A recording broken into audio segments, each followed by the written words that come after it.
Hello, hello. Today we are talking all about why you need to understand sensory processing in order to be a neurodiversity affirming therapist. So maybe you are already on your journey. You probably are at least working on that if you guys tune in to watch our show. But why do you need to understand sensory in order to be a neurodiversity affirming therapist? Well, sensory impacts us every day, all day long, in virtually every way, right? We are sensory beings. The world is a sensory place. There's always sensory input around us. Therefore, we are constantly being influenced by our sensory system. So, why specifically do we need to understand sensory in order to be neurodiversity affirming? So, first of all, let's just quickly talk about what it means to be neurodiversity affirming. This means that we are looking at autism as a neurotype. We are looking at autism as a brain type. And with that, we are looking at how autistic, if we're speaking, I know we're talking about neurodiversity in general, but let's say we're talking about autism specifically.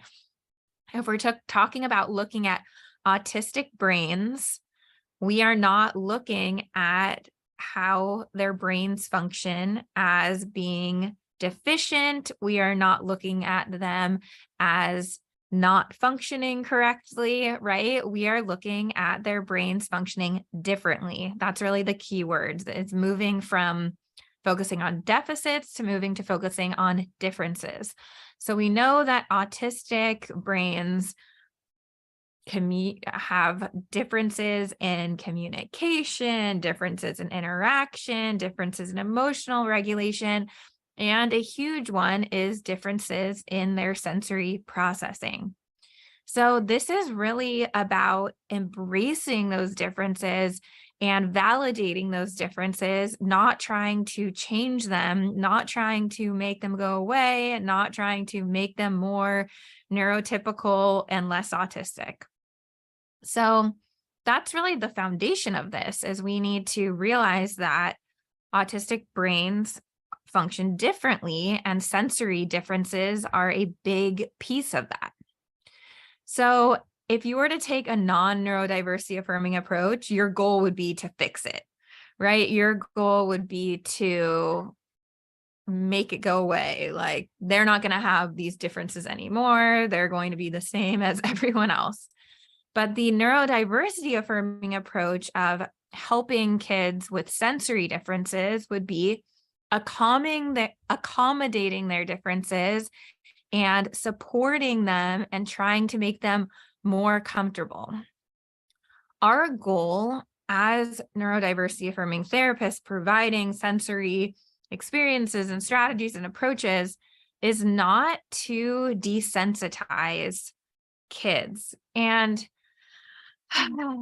this is such a hot topic. It's a hard thing to talk about because there's a lot of disagreement.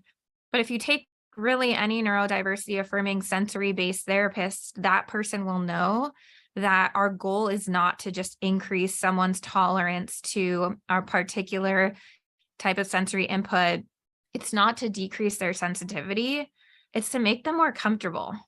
Okay, and I put up this post recently where I showed a comment that a parent had written, and there was a video I posted about if kids have light sensitivity, there are these awesome magnetic light covers you can purchase to dim the lighting or change the lighting.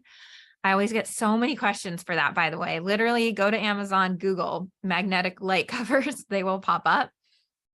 And I had posted about those, and there was a parent that said, well, if my kid was sensitive to light, I wouldn't buy those light covers. I would buy them a tanning bed. Okay. And the idea that they were getting at, I'm assuming, was their goal was to desensitize their kid. Their goal was to give them so much exposure that it wasn't going to bother them anymore. Okay. But that's not how it works. Like, do our sensory systems change over time? Can we tolerate more things over time? Yeah, sometimes, maybe, possibly, but it's also very likely that we are just, and the comments on this post, by the way, were incredible because so many autistic professionals and adults chiming in and saying things like, if we think that we're desensitizing a child, we probably are just traumatizing them and making them hide how uncomfortable this is for them, only creating problems in the future, right? And then I was thinking back to, I was thinking about like one of my least favorite sensory experiences, and that is wearing wool, wearing cashmere, like those itchy types of sweaters. See, I would describe them as itchy. You may not. Okay. And I will tell you, I was shooting my sensory course and I had this vision of wearing a navy sweater. I said, I need to find a navy sweater. And I had this vision in my head, which is really, it does not say anything because I'm like the least fashionable person on the planet. But I had this vision. I wanted to wear a navy. I went all over so many malls, so many stores looking. And again, this is summertime in Los Angeles. It's 85 degrees. It's very hard to find sweaters. And the only one I could find was cashmere. And I said, whatever, I'm just going to buy it. I'm sure I could suck it up for a few days while I'm filming and just wear it. Okay. So when I was packing to do the filming, I decided that I would pack a long sleeve shirt just in case I couldn't wear the sweater. I could put the long sleeve shirt on under and then put the sweater over. Okay. So I get to day one of filming, and mind you, this is, like I said, Los Angeles summer, 85 degrees. And I go to put this sweater on. It's obviously very, very hot. I cannot possibly wear it. Like there was no way I couldn't be comfortable in it for 2 minutes, let alone 2 days of filming straight all day in it. Okay. I knew that was never going to work. It was like, I put it on, I was agitated, everything felt wrong. I was getting really dysregulated emotionally too. I knew I wouldn't be performing at my best if I were to like tolerate this, suck it up and do it. So what did I do? I put the long sleeve shirt under, and then I put the sweater on top because I would rather be dying in 85-degree weather in a long sleeve shirt and a sweater than have to feel that sensation against my skin. And I'm not kidding. That is how I filmed my whole course. Okay. You could probably see it, like the sweat glistening on my face. I don't know if glistening is the right word, but it was so uncomfortable that I had to do it. It was like, there was no better way. Okay. So I want you to think about like, what sensory experiences are there out there that you can't stand, that someone couldn't pay you $1 million to tolerate? Okay. So I don't think my sensory system is going to change over time. I mean, in my 30s, I think I would know by now if I could tolerate a sweater like that. Haven't been able to my whole life. Sometimes I think, oh, well, let me just buy one that's a little bit itchier and wear it, and maybe that will increase my tolerance. But no, I just will never wear the sweater. Okay, so the goal is really not to increase tolerance. The goal is to accommodate the need. In my case, I was accommodating my need by wearing long sleeve over it. Another great accommodation would be to chuck the sweater, wear something totally different. But at that point, it was too late. I'd already set myself up for this, had no other options. Filming, camera crew, everyone was ready. There was no turning back. Okay, but in reality, a better idea there, say it was a kid, would be get rid of the sweater. Okay, so a big part of being neurodiversity affirming and using sensory strategies is that we have to validate sensory differences. This is one of the most important things because I think sometimes we forget that other people experience the world differently than us, right? Like no two people are the same, and our sensory systems are different. And just because something doesn't bother you doesn't mean it's not going to bother me. And just because something is great for me doesn't mean it's going to be great for you. So a huge problem that I run into when training others is that we forget that the way that this child is experiencing the world is totally valid and true to who they are. It's not something they're making up in their head.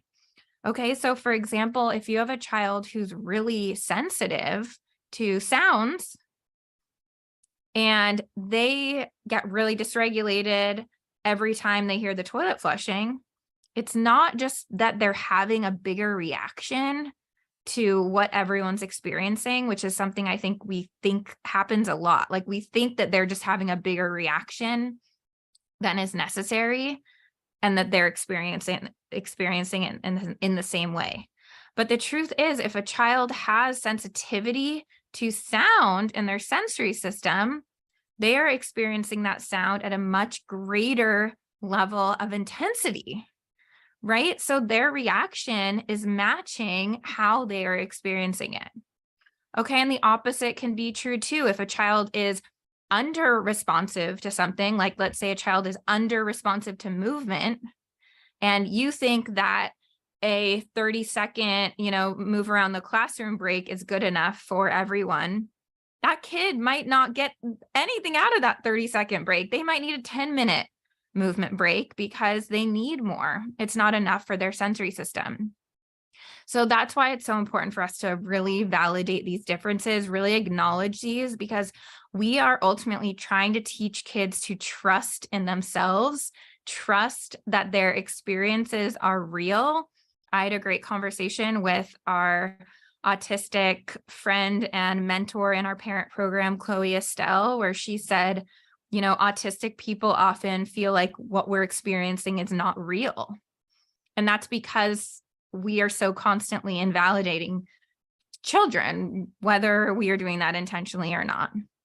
Okay, so validating their experiences so that they know what they're experiencing is real, so that they could learn to trust in themselves. That is what we ultimately want for our kids. So I hope that gives you some food for thought. Start thinking about your own sensory system, what it is that, drives you crazy that someone couldn't pay you $1 million to do. And then when you're working with your kids, think about how are they experiencing this input, right? Because when we look at these big reactions we see, or maybe these big behaviors we're seeing as a result of some kind of input, it starts to really help us put that together so that we can really understand, oh, well, he is acting this way because he's experiencing it this way. And know that validation is one of the most important things that kids need for their emotional well-being, for their development, for them being able to learn and trust themselves in the future. So I hope that was helpful for you. And thanks so much for tuning in.